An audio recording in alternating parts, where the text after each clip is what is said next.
Brexit will not happen this year because Britain is too preoccupied with fighting coronavirus, warned an ally of Angela Merkel, who said it would be impossible.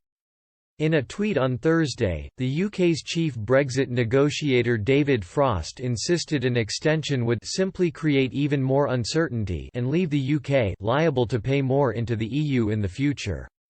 Chancellor Rishi Sunak has also maintained the government is committed to the deadline of December 31 this year, a date enshrined in British law. Echoing the words of Mr. Frost and Mr. Sunak, LBC host Matt Fry asked Norbert Röttgen, chair of the German Foreign Affairs Committee on Saturday, the UK will not extend the Brexit transition period beyond the end of this year, which is of course written now into British law. Do you agree with that?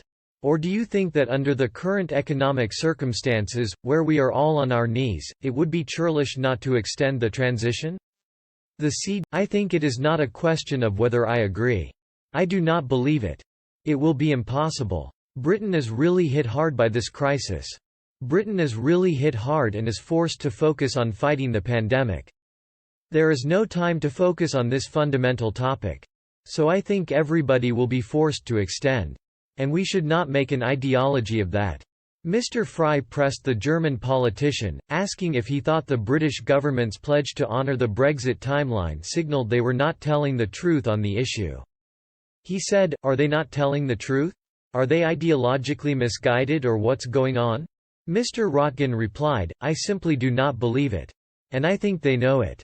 The brazen intervention comes after London Mayor Sadiq Khan insisted there must be an extension to the Brexit transition period in order to avoid a no-deal outcome and to allow the Brussels bloc in the UK to recover from the devastating impact. Speaking on LBC Radio on Friday, Mr. Khan said, "I think the government is putting dogma ahead of the national interest.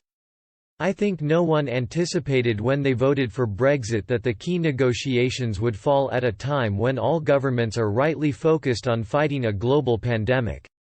The last thing we need as we try to make our way back from the devastation of coronavirus is more chaos and uncertainty.